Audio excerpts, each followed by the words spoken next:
Halo semuanya, berjumpa lagi dengan saya dalam video pembelajaran matematika. Nah, pada video pembelajaran kali ini, saya akan membahas tentang perkalian pecahan. Tolong kalian semua memperhatikan video pembelajaran ini dengan baik, sehingga apa yang saya ajarkan dapat bermanfaat untuk kalian semua. Selamat menyaksikan!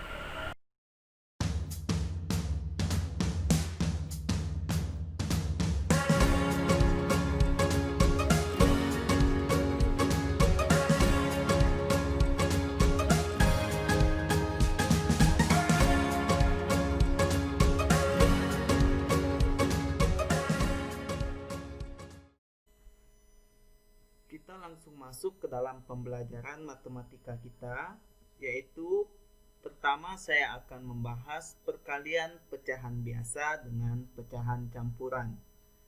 Pada perkalian pecahan biasa, hasilnya dapat diperoleh dengan cara mengalihkan pembilang dengan pembilang dan penyebut dengan penyebut. Perhatikan contoh berikut. Nah, ini adalah contoh perkalian 2/3 dikali 4/5. Di sini adalah bagian dari 2/3. 2 dari 3. Dan di sini adalah 4/5. 4 dari 5. Hasil perkaliannya adalah daerah yang diwarnai merah. Jadi kita hitung di sini ada berapa yang diwarnai merah? Ada 8 dari keseluruhan 15. Nah, luas daerah yang diwarnai ini adalah 8/15. Jadi 2/3 dikali 4/5 itu hasilnya adalah 8/15.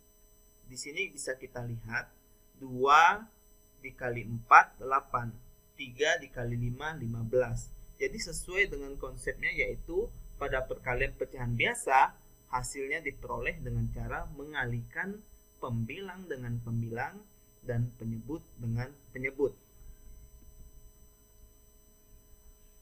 Perhatikan pembilang dan penyebut hasil perkalian sebelumnya. Jadi terlihat bahwa pembilang dan penyebut itu merupakan hasil perkalian dari pembilang dengan pembilang dan penyebut dengan penyebut. Jadi tadi sudah dibahas juga. Nah, bentuk perkalian pecahan biasa itu dapat dituliskan sebagai berikut. A per B dikali C per D itu sama dengan A dikali C, di mana A dan C ini adalah pembilangnya. Jadi pembilang dikalikan dengan pembilang per B kali D. B dan D ini adalah penyebutnya. Jadi pembilang kali pembilang, penyebut dikali dengan penyebut. Bagaimana dengan perkalian pecahan campuran? Nah, untuk perkalian pecahan campuran, kita harus mengubah terlebih dahulu pecahan campuran tersebut menjadi pecahan biasa. Baru kita kalikan seperti pada pecahan biasa.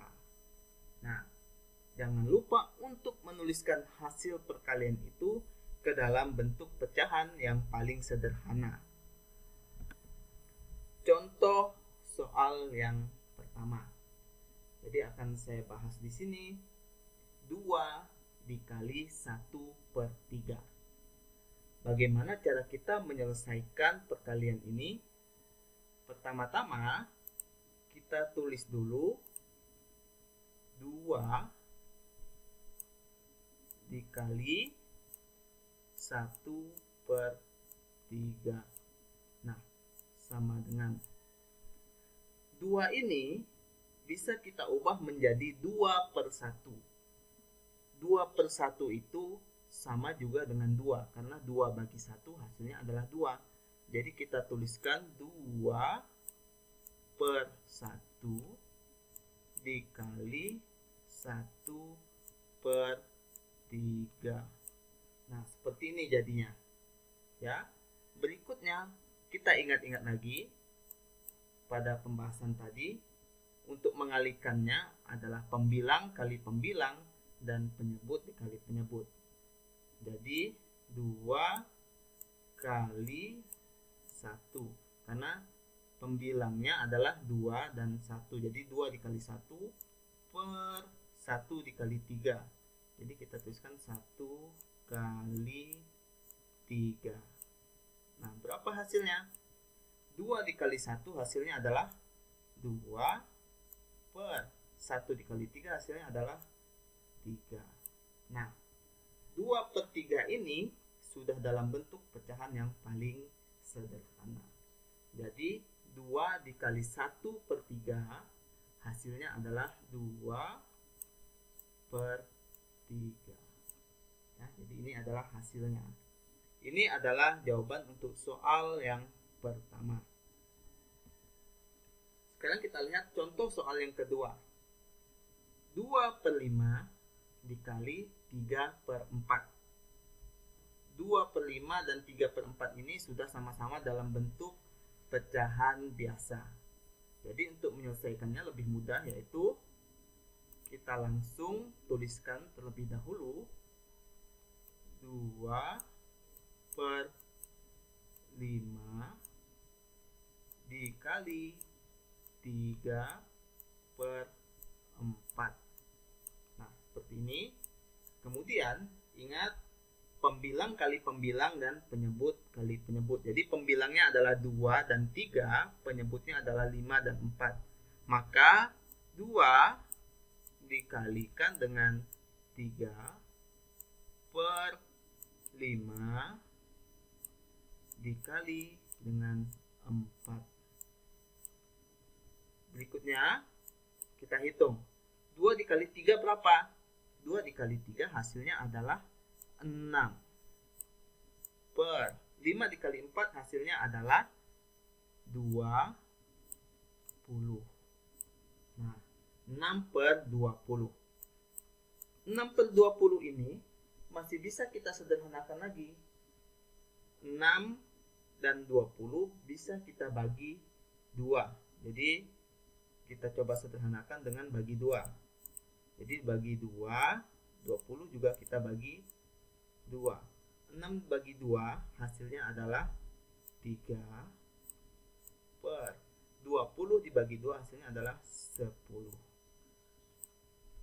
Jadi hasil paling sederhananya adalah 3/10. 2/5 dikali 3/4 hasilnya adalah 3/10. Ini untuk soal yang kedua. Sekarang kita lanjut soal yang ketiga. 1/4 dikali 1/3/5. 1/4 ini adalah pecahan biasa dikali dengan 1/3/5. Nah, pada pecahan campuran ini kita harus mengubahnya terlebih dahulu menjadi bentuk pecahan biasa. Jadi ini tetap 1/4 dikali 1/3/5. Cara mengubahnya menjadi pecahan biasa adalah 5 dikali 1. 5 dikali 1 hasilnya adalah 5, kemudian ditambah 3 hasilnya adalah 8. Maka di sini menjadi 8/5. Berikutnya kita kalikan pembilang kali pembilang dan penyebut dikali penyebut. Jadi 1 dikali dengan 8 per 4 dikali dengan 5. Ya. Berikutnya kita hitung hasilnya. 1 dikali 8 hasilnya adalah 8. Per 4 dikali 5 hasilnya adalah 20. 8/20 ini masih bisa kita sederhanakan. Bisa kita bagi dengan 4 ya. Coba kita bagi 4. Ya, kemudian ini juga kita bagi 4. Hasilnya adalah 8 dibagi 4, 2 per 20 bagi 4 hasilnya adalah 5. Jadi hasil paling sederhananya adalah 2/5. Ini untuk soal yang ketiga. Berikutnya contoh soal yang keempat. Ini adalah bentuk perkalian pecahan campuran dengan pecahan campuran. Caranya juga sama, yaitu kita ubah dulu menjadi bentuk pecahan biasa. 1/2 dikali dengan 25/6. Berikutnya kita ubah menjadi pecahan biasa. 2 dikali 1 hasilnya adalah 2. Ditambah 1 hasilnya adalah 3. Jadi 3/2 dikali 6 dikali 2 hasilnya adalah 12. 12 ditambah 5 hasilnya adalah 17. Jadi 17/6. Berikutnya kita kalikan pembilang kali pembilang dan penyebut dikalikan dengan penyebut. Jadi 3 kita kalikan dengan 17 per 2 dikalikan dengan 6. Sekarang kita hitung. 3 dikali 17 hasilnya adalah 51. 51 per 2 dikali 6 hasilnya adalah 12. 51 per 12 masih bisa kita sederhanakan. Kita bagi dengan 3. Kita bagi dengan 3. Ini juga kita bagi dengan 3. Berapa hasilnya?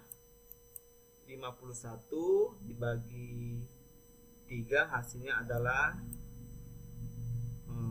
17 per 12 dibagi 3 hasilnya adalah 4.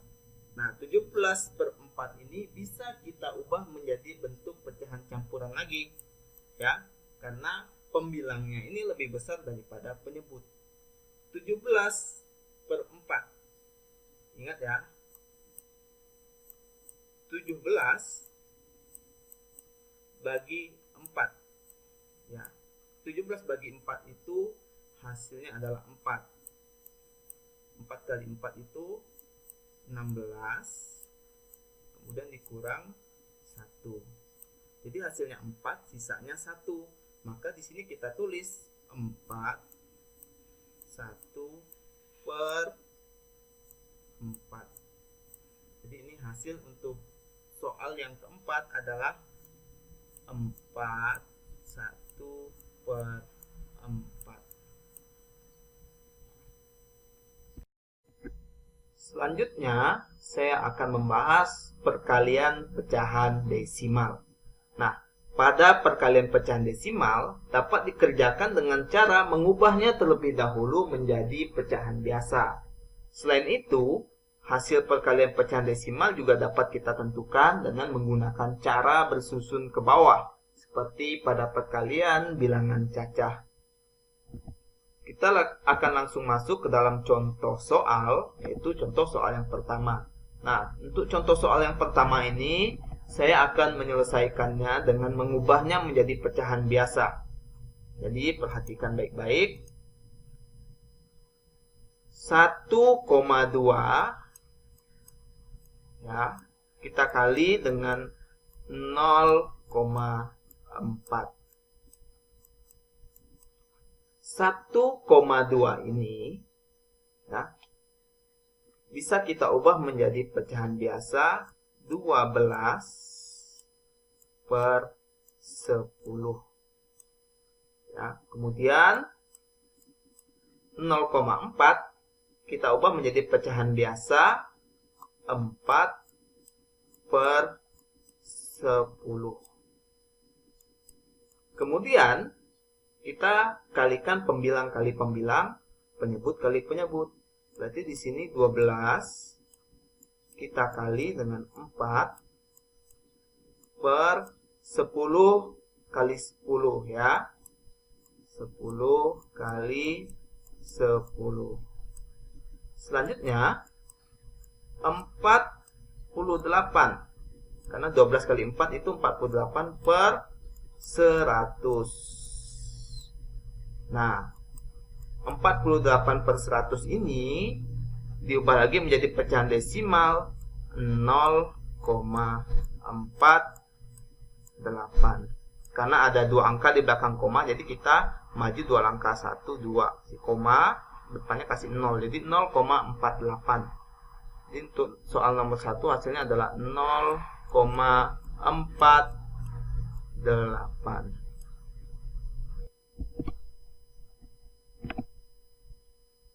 Kita lanjut untuk soal yang kedua. Soal yang kedua adalah 3,12 dikali 1,6. Kita akan menyelesaikannya dengan menggunakan cara bersusun. Jadi, kita tulis dulu 3,12. Kemudian dikali dengan 1,6. Ingat letakkannya 1,6. Kita kalikan. Komanya itu harus diluruskan ya. Sekarang kita akan kalikan satu persatu. 6 kita kalikan dengan 2, hasilnya adalah 12. Jadi kita tulis 2, kemudian kita simpan 1. Kita simpan di atas ya. Berikutnya 6 dikali 1. 6 dikali 1 adalah 6. Ditambah dengan 1 hasilnya adalah 7. Kemudian 6 dikali 3 hasilnya adalah 18. Berikutnya 1 dikali 2 hasilnya adalah 2. 1 dikali 1 hasilnya adalah 1. 1 dikali 3 hasilnya adalah 3. Sekarang kita jumlahkan 2, kemudian 7 ditambah 2 hasilnya adalah 9. 8 ditambah 1, 9. 1 ditambah 3 hasilnya adalah 4. Nah, bagaimana kita meletakkan komanya? Lihat, di sini 3,12 ada dua angka di belakang koma. Ya, jadi di sini ada dua angka. Ya. Kemudian di sini ada satu angka di belakang koma. Jadi satu angka. Nah, jadi totalnya ada berapa? Ada 3 angka di belakang koma. Jadi kita tuliskan 3 angka. 1, 2, 3. Koma di sini. Berarti hasilnya adalah 4,992. Ini untuk pembahasan soal yang kedua. Nah, jadi cukup sampai di sini pembelajaran matematika kita. Semoga pembelajaran ini bermanfaat untuk kalian semua. Sampai jumpa lagi pada video pembelajaran matematika berikutnya.